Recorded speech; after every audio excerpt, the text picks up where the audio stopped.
আমরা একবার মরুভূমিতে সাপে কামড়ালে ইসলামী চিকিৎসা কি হবে এই বিষয়ে আমাদের এই মিজানুর রহমান আজহারি চমৎকার কিছু নিদান দিয়েছেন, চমৎকার কিছু সহি তরিকা উনি বাতলে দিয়েছেন আমাদের। যদি এখন কোথাও কাউকে বিষধর সাপে দংশন করে তাহলে আমরা সেই পদ্ধতি অবলম্বন করব। আমরা তো আর ওই যে ইহুদি নাসারা কাফেরদের যে আবিষ্কৃত অ্যান্টিভেনম যে ওষুধ ইনজেকশন, ওইটা তো আর পুশ করতে পারি না। ওরা তো ওই যে ওই ধরনের আলতু ফালতু ইনজেকশন তৈরি করে এগুলো আমাদেরকে দিয়ে ব্যবহার করিয়ে তারা বস্তুত আমাদের ইমান ধ্বংস করতে চায়। এটা কমপ্লিটলি একটা ইহুদি ষড়যন্ত্র। আমরা ওই ষড়যন্ত্রের ফাঁদে পা দেব না। মিজানুর রহমান যে ইসলামী পদ্ধতি উনি বাতলে দিলেন, আমরা সে পথেই যাব। তো যাই হোক, কথা না বাড়িয়ে আমরা মিজানুর রহমানের কাছ থেকে সেই সহি তরিকা, ইসলামী সহি তরিকাটি আমরা একটু শুনি।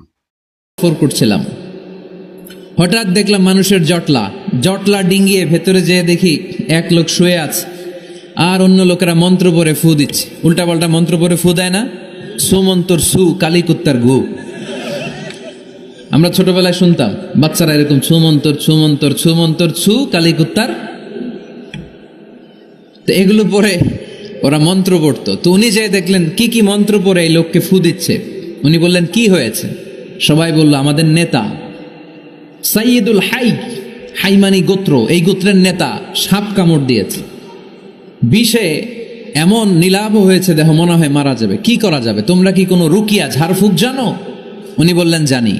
তাহলে আসো একটু ঝাড়ফুঁক করো। উনি বলল শর্ত আছে, আমাদেরকে ছাগল দিতে হবে, এক পাল ছাগল। আরেক বর্ণনায় এসেছে 30টারও অধিক ছাগল। সবাই বলল আমাদের নেতা, এর যদি কিছু হয়ে যায় আমরা নেতৃত্ব শূন্য হয়ে যাব, ছাগল লাগুক আর ওট লাগুক, তুমি আসো। বাড়ি বাড়ি যে ছাগল এনে, ছাগল রেডি। সৈয়দনা আবু সাঈদ আল খুদরি রাদিয়াল্লাহু তাআলা আনহু পড়তে আরম্ভ করলেন আলহামদুলিল্লাহ। উনি এটা পড়ে ফু দিলেন। ফু দিতে দেরি, মুহূর্তের মধ্যে সোয়া লোকটা বসে গিয়েছে। আবার ফু দিছে, এবার দাঁড়ায় গেছে। আরেকবার ফু দিছে, হাঁটতে শুরু করছে, একেবারে সুস্থ। সবাই তো অবাক। অবাক তো হবেই। আল্লাহর কালাম পড়ে যদি ফু দেয় তাহলে কি আর বিষ, অর্থাৎ যতই বিষাক্ত সাপ হোক আর তার বিষ যতই শক্তিশালী এবং মারাত্মক হোক না কেন, সেটা কি আর সেখানে থাকতে পারে? তার বিষক্রিয়া কি আর থাকতে পারে? মোটেই থাকতে পারে না। একেবারে সাথে সাথেই একেবারে বিষক্রিয়া কি হয়ে গেল, পুরোপুরি নিষ্ক্রিয় হয়ে গেল। এবং সেই হেতু ওই যে ওই লোকটা উঠে দাঁড়ালো, হাঁটাহাঁটিও শুরু করলো। পরে আরো অনেক বর্ণনা আছে। সুতরাং এ থেকে কিন্তু আমরা একটা বিষয় অত্যন্ত পরিষ্কার হয়ে গেলাম।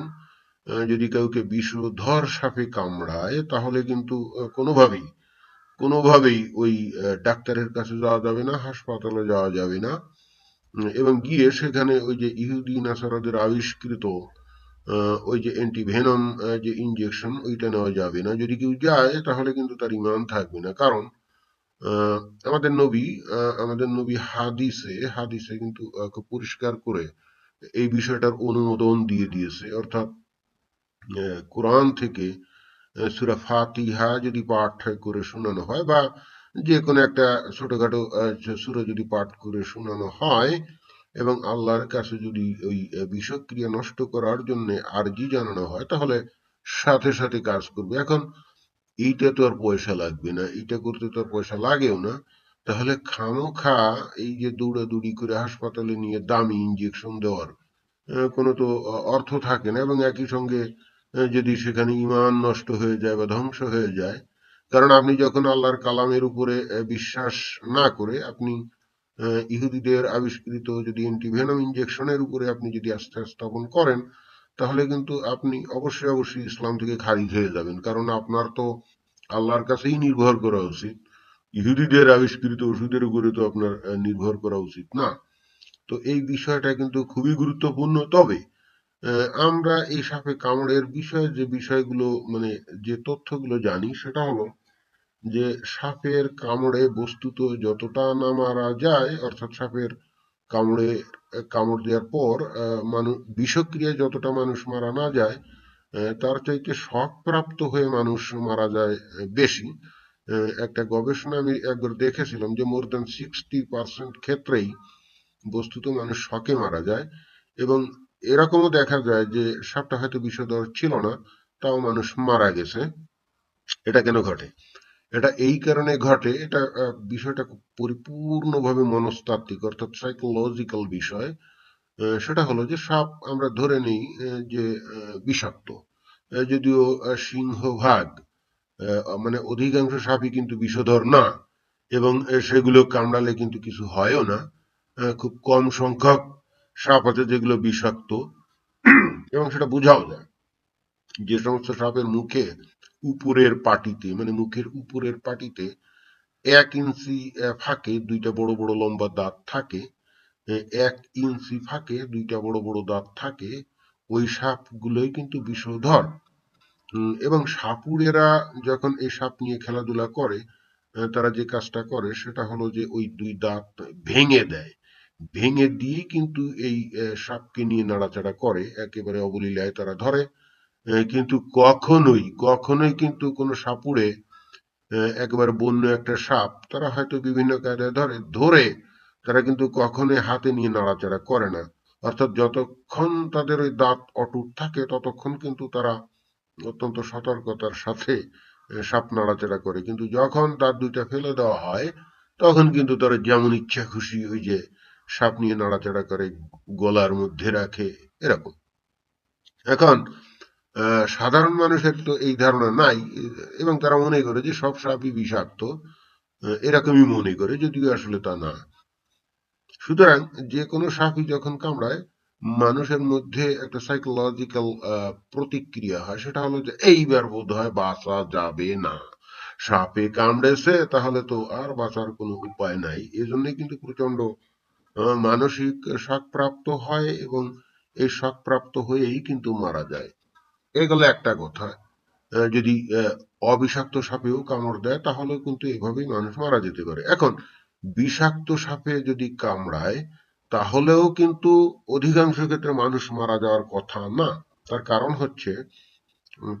হচ্ছে যখন সাপ সবল দেয়, তার যে লম্বা লম্বা যে দুইটা দাঁত, ওই দুইটা দাঁতের ভিতরে কিন্তু ওই যে সিরিঞ্জের যে সুস, ওই সুসের ভিতরে যে ছিদ্র আছে না, ওই দাঁত দুইটা কিন্তু অনেকটা ওইরকম উম সিরিঞ্জের সুসের মতো ভিতরে ওইরকম ছিদ্র আছে, একটা প্যাসেজ আছে। সাপ যখন সবল মারে তখন ওই দাঁত দুইটা মানুষের যে মাংসপেশি তার মধ্যে ঢুকিয়ে দেয়, দেওয়ার পরে ওই ভিতরে যে ওই দাঁতের গোড়ায় যে বিষের থলি থাকে ওই থলিতে চাপ দেয়, প্রেসার দেয়, প্রেসার দিলে ওখান থেকে খুব দ্রুত বেগে বিষ মানুষের শরীরে প্রবেশ করে, এবং সেক্ষেত্রে ওই বিষক্রিয়ায় কিন্তু মানুষ মারা যায়। কিন্তু সাধারণত কারো শরীরে যখন সাপে ছোপল মারে, সে তো আর দাঁড়িয়ে দাঁড়িয়ে কামড় খায় না। যখনই কোনো সাপের ওই ধরনের ছোপল মারে, সাধারণত ঝাড়ি দিয়ে বা ঝাড়া দিয়ে সে কিন্তু সাপটাকে দূরে ঠেলে ফেলে দেয় বা দূরে সরে যায়, বা দূরে ফেলে দেয়। এর ফলে হচ্ছে কি যে সাপটা কিন্তু তখন তার ওই বিষ দাঁত দিয়ে ওই যাকে কামড়ায় ছোবল মারে তার শরীরে যথেষ্ট পরিমাণে বিষ ঢুকাতে পারে না, অথবা আদৌ ঢুকাতে পারে না। এরকম ক্ষেত্রে কিন্তু ওই লোকটার কিন্তু মারা যাওয়ার কথা না। কিন্তু মানসিক যে ঘটনাটা ঘটে, যেহেতু সাপে কামড় দিয়েছে এবং সেটা বিষাক্ত সাপ, কিভাবে সেটা বোঝা যায়? যদি সাপে কামড় দিলে আপনি, যেখানে কামড় দিল, আপনি যদি দেখেন যে 1 ইঞ্চির মতো তফাতে দুইটা গর্ত, অর্থাৎ ওই যে দুইটা যে দাঁত বসানো ওই দুইটা গর্ত এরকম যদি থাকে, তাহলে বুঝতে হবে সেটা বিষাক্ত সাপে কামড় দিয়েছে। আর যদি দেখেন যে একটা সাপে কামড় দিলে অনেকগুলো ছোট ছোট ক্ষত, 1 ইঞ্চি ফাঁকে এরকম গভীর ক্ষত না, তাহলে বুঝতে হবে যে ওই সাপ বিষাক্ত না। তো ওই যে সাপে বিষাক্ত না সেটা কামড় দিলে তো কিছুই হওয়ার কথা না। আর যে সাপের বিষ আছে অর্থাৎ বিষাক্ত, তার তো ওই যে দুইটা দাঁতের যে চিহ্ন দেখা যাবে। তো আহ ওই রকম কামড় দেওয়ার পরে ওই যে ঝাড়া দিলে পরে বিষ তো ঢুকতে পারলো না, সেক্ষেত্রে মারা যাবে না। আর যদি বিষ ঢোকে তাহলে কিন্তু কোনো কিছুতে কাম হওয়ার কথা না, সাথে সাথেই কিন্তু তার শরীরের মধ্যে ওই বিষক্রিয়া শুরু হয়ে যাবে, এবং এখানে কোনো তন্ত্র মন্ত্র কিন্তু কাজ করবে না। সেই ক্ষেত্রে আপনাকে সোজা ডাক্তারের কাছে গিয়ে অ্যান্টি ভেনম, ভেনম মানে হলো যে ওই সাপের বিষকে বলা হয় ভেনম। আমরা যে কৃত্রিম যে বিষ আছে এটাকে বলা হয় টক্সিন। আর এই যে সাপের বিষকে বলা হয় ভেনম। তো এই সাপের বিষের ভেনমকে নিষ্ক্রিয় করার জন্য যে ওষুধ ইনজেকশন সেটাকে বলা হয় অ্যান্টিভেনম। বিশেষ করে গোখরো জাতীয় এই যে সাপ, যেটাকে আমরা বাংলাদেশে আমরা গোখরো জাতীয় সাপ আমরা বলি, ওর মূল বৈশিষ্ট্য হলো ওরা ওই যে ফনা তুলতে পারে।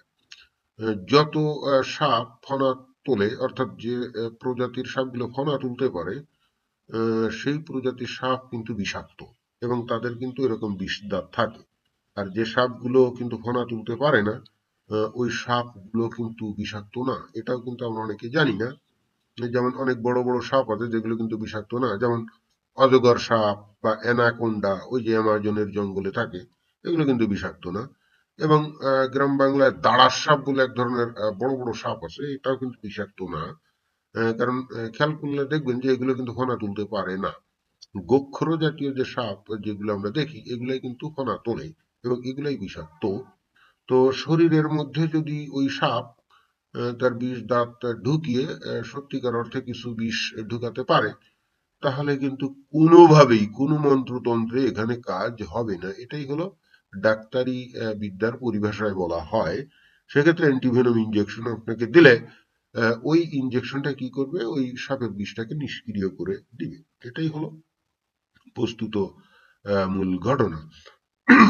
প্রকৃতপক্ষে একসময় গ্রাম বাংলায় সাপে কামড়ালে এই ধরনের ওঝা ওরা কিন্তু ঝাড়ফুঁক করতো, হিবিজিবি হিংটিং শট জাতীয় নানা রকম কথাবার্তা এগুলো তারা মন্ত্র হিসাবে ব্যবহার করতো এবং একটা পর্যায়ে দেখা যেত যে ওই লোকটার সাপ বের হয়ে গেছে বা ওই লোকটা বেঁচে গেছে।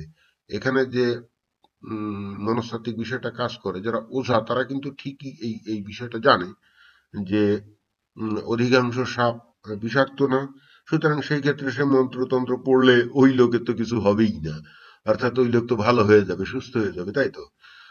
এবং ওই ওঝারা কিন্তু এটাও জানে তাদের অভিজ্ঞতা দ্বারা যে সিংহভাগ ক্ষেত্রেই বিষাক্ত সাপ যখন ছবল মারে, উম সে সাপের বিষ কিন্তু সে ঢুকাতে পারে না। কারণ মানুষ তো আর দাঁড়িয়ে দাঁড়িয়ে সাপের কামড় খায় না। সাথে সাথে তার শরীরে তো প্রতিক্রিয়া হয় এবং সাপটাকে ছুঁড়ে ফেলে। এর ফলে হয়তো বিষ ঢোকে না। তো সেই ক্ষেত্রেও কিন্তু ওঝারা হিংটিং শট বা হাবিজাবি শব্দ দিয়ে যে তাদের মন্ত্র এগুলো পড়লে ওই লোকটা বেঁচে যেত এবং তখন কিন্তু ওই ওঝার নাম হতো যে অমুককে কালো গোখরো কেউটে কামড় দিয়েছিল এবং সে বেঁচে গেছে। কিন্তু প্রকৃতপক্ষে গোখরো সাপ যখন কাউকে সত্যিকার অর্থে ভালো মতো কামড় দেয় গভীরভাবে এবং বিষ ওই লোকটার শরীরে ঢুকিয়ে দিতে পারে, সেক্ষেত্রে কিন্তু কোনো তন্ত্রমন্ত্রে কাজ হয় না। এবং এই কারণেই গ্রাম বাংলায় একসময় অনেক লোক কিন্তু এই সাপের কামড়ে মারা যেত, এটা আমরা দেখছি। এখানে কিন্তু যারা কোনো কারসাজি করতে পারতো না।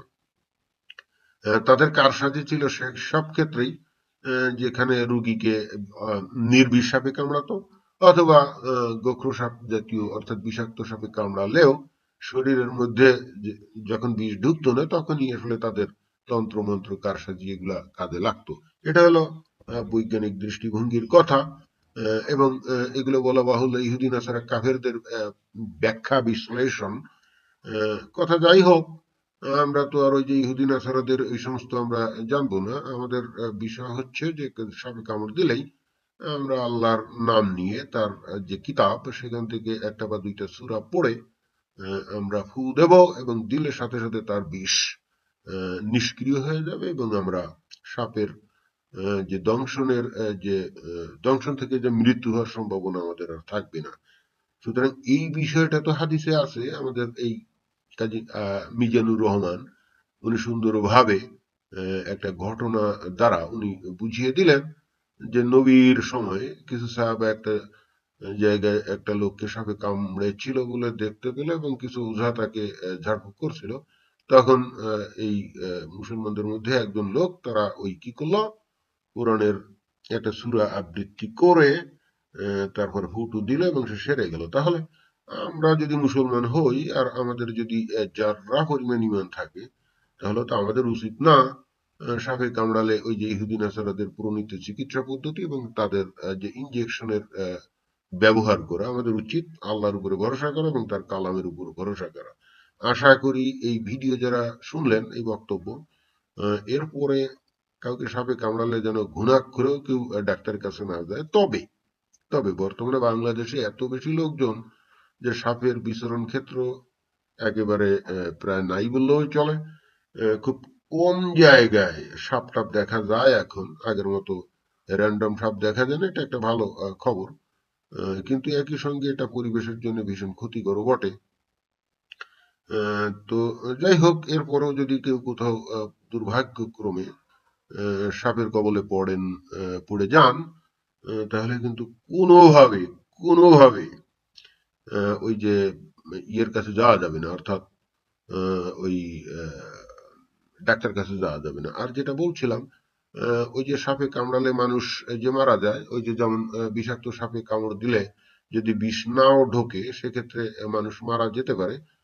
কারণ সে যদি জানে যে সাপটা বিষাক্ত, তখন সে ধরেই নেয় যে তার শরীরে বিষ ঢেলে দিয়েছে এবং সে মানসিকভাবে প্রচন্ড শক পায় এবং ওই শক থেকেই মৃত্যু ঘটতে পারে। তো একটা জরিপে ওই যে বললাম, দেখা গেছে যে 60% ক্ষেত্রেই দেখা যায় যে বিষাক্ত সাপে যদি কামড় দেয়ও, সেক্ষেত্রে 60% ক্ষেত্রেই ওই মানুষের শরীরে তারা বিষ ঢুকাতে পারে না এবং সেক্ষেত্রেও মানুষ মারা যায়, এবং সেটা মারা যায় বস্তুত মানসিক শক পাওয়ার কারণে, বিষের প্রতিক্রিয়ায় না। তো এটাই হলো আমার বক্তব্য। ভবিষ্যতে অবশ্যই অবশ্যই আপনারা এই ইহুদি নাসারা কাফেরদের প্রণীত চিকিৎসা এবং তাদের ইনজেকশন বর্জন করে চলবেন, ঈমান দৃঢ় রাখবেন, এবং তাহলেই মৃত্যুর পর আপনাদের জন্য 72 হুর একেবারে নিশ্চিত। ধন্যবাদ কি সবাইকে। খেয়ে গেছে?